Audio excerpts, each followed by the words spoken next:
오늘 말씀은 욥기 19장의 말씀입니다. 빌닷, 친구 빌닷의 말에 대한 욥의 대답이죠. 우리 속담에 이런 말이 있죠. 불난 집에 부채질한다. 무슨 말이죠?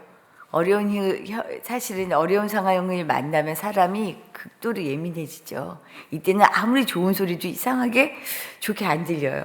그래서 화를 내는 경우가 참 많은데, 지금 이 빌닷, 다른 친구들이 욥에게 하는 말이 마치 욥에게 불난 집에 부채질하는 것 같아요.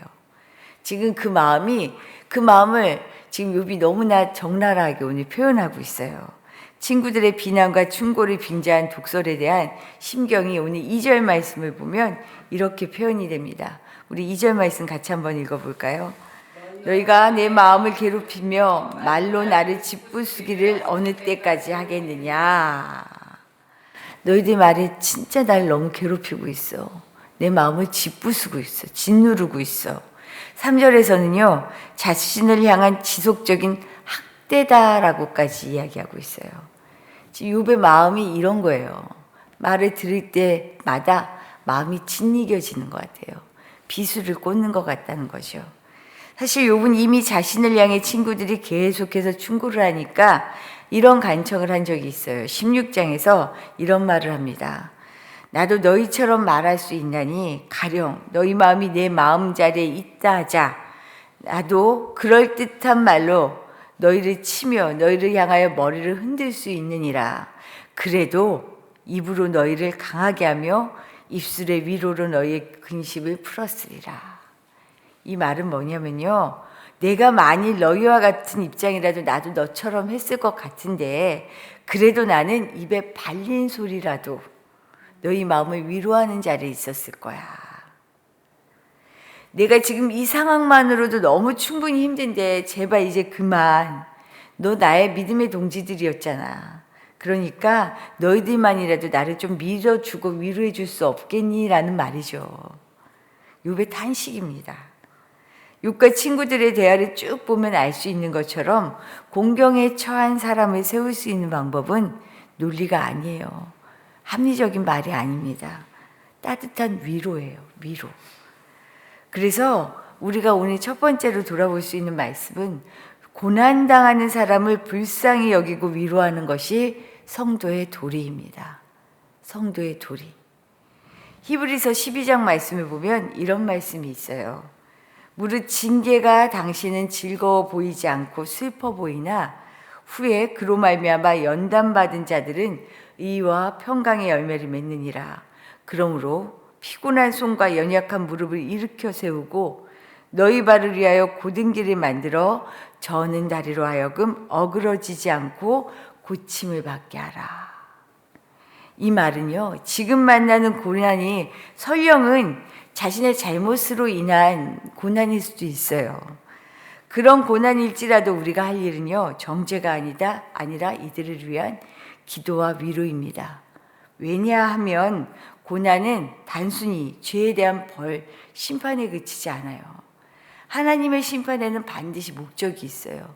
우리가 구약의 성경 예언서를 통해서도 늘 하는 말씀이었지만, 하나님이 심판을 내리시는 건 벌 주고 땡 하는 게 아니에요. 벌을 통하여 구원을 받게 하시는 거예요. 심판을 통하여 새로 일으키기 위한 거예요. 그래서 고난을 연단으로 여기며 잘 지나올 때 견고해지는 것을 알기 때문에 이 고난의 자리에 혼자 있게 하지 않는 거죠. 위로해서 일어날 힘을 주는 것, 이것이 우리 성도들의 마땅한 도리라는 거예요. 잘 알고 있듯이 고난 앞에서 힘을 내어 스스로 일어나는 것 쉽지 않습니다. 그래서 욥 역시도 친구들에게 위로를 기대하는 거예요. 나 좀 위로해 줄 수 없겠어? 나 좀 위로해 주면 안 되겠어? 그러면서도 이 고통이 얼마나 큰지요. 친구들은 물론 하나님께도 탄식합니다. 스스로도 절망의 탄식이 저절로 나와요. 오늘 말씀 6절 이하가 그런 말씀들이에요. 6절에서 12절의 말씀을 보면 욥은 그래요. 내가 잘못이 없다는 것을, 순전하다는 것을 하나님께 아뢰고 싶은데 그것마저도 허락하지 않는다. 이것에 대한 원망이 나옵니다. 그래서 욥은요, 하나님이 자신을 원수처럼 여기시고 나무를 뽑듯이 희망을 뽑으신다라고 탄식하고 있어요. 저절로 나오는 거예요, 이런 탄식이. 우리 10절, 11절 말씀 한번 같이 읽어볼까요? 10절과 11절입니다. 사면으로 나를 허르시니 나는 죽었구나. 내 희망을 나무 뽑듯 뽑으시고 나를 향하여 진노하시고 원수같이 보시는구나. 지금 하나님을 향한 욥의 말이에요. 그렇지 않고서는, 이렇게 뽑아내지 않고서는, 나를 원수처럼 여기지 않고서는 내가 이럴 수가 없다, 내 상황이 이럴 수가 없다라는 탄식이죠.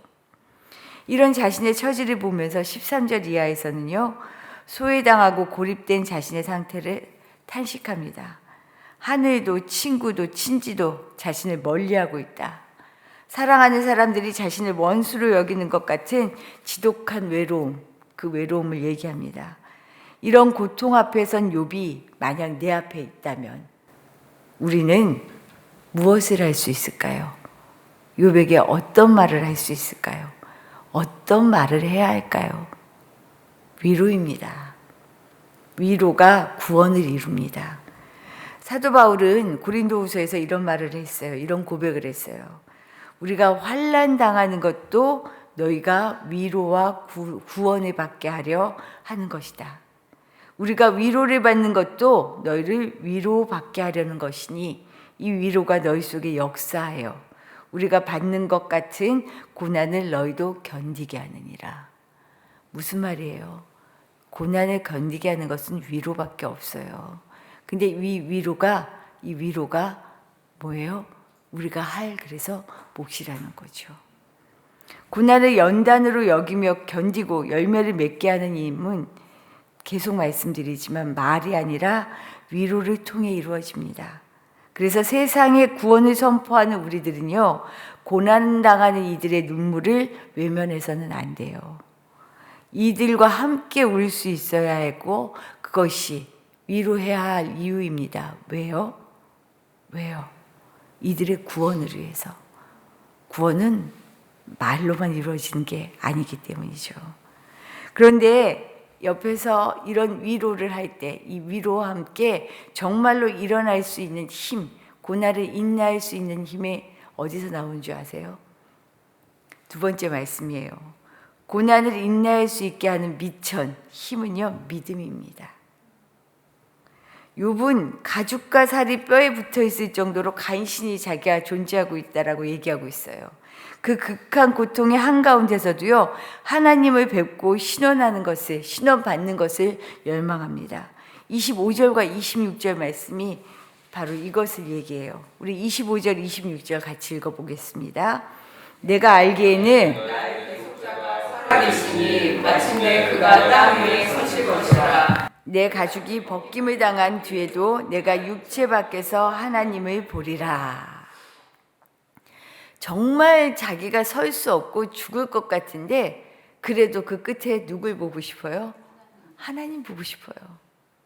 하나님의 신원을 열망하고 있어요.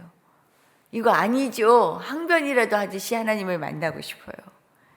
자신을 향해 독서를 내뱉는 친구들에게 자신을 불쌍히 여겨달라고 애원할 만큼 처절한 고통의 순간에도 밑바닥에는 하나님을 향한 믿음이 있습니다.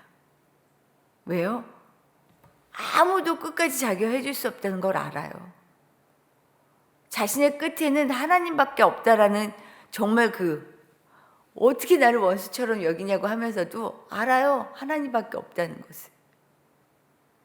자신의 대속자가 살아계셔서 언젠가 일어나 반드시 자신의 의의를 변호해 주실 것을 알고 있었습니다. 하나님의 공의를 신뢰하며 자신의 무죄와 결백을 인정해 주시는 날이 올 것을 믿어지지 않는 상황임에도 불구하고 믿고 있는 거예요. 왜 그런 줄 아세요? 다른 걸 의지할 것이 없는 걸 알아요. 진짜로 극한 상황에선 그렇게 기도가 되더라고요. 나 기도 아니에요 하면서 기도하고 있어요, 제가. 나 기도하는 거 아니고요. 하나님 앞에 너무 기분이 나빠갖고 무릎도 못 꿇겠어요. 그냥 다리 쭉 뻗고 이거 아니죠. 이거 아니잖아요. 그런데도 밑바닥에서 하나님밖에 없어서 하나님한테 원망하는 거예요. 하나님한테 내뱉는 거예요. 더는 자신을 낯선 사람처럼 대하지 않고 영접해 주실 날이 올 것을 믿고 의지하고 있습니다. 실제로 믿음 없는 것 같이 하나님을 향해 불평과 원망을 쏟아놓고 있는 것 같은데 그의 밑바닥에 남겨진 믿음은요, 결국 자신의 상황을 역전시켜 화해와 회복을 이루게 됩니다. 이것이 가능했던 것은 뭔지 아세요? 고난을 견디게 한 미천이 있었기 때문이에요. 고난을 견디게 한 미천은 다른 것이 아닙니다. 믿음밖에 없어요. 하나님을 향한 신뢰밖에 없어요.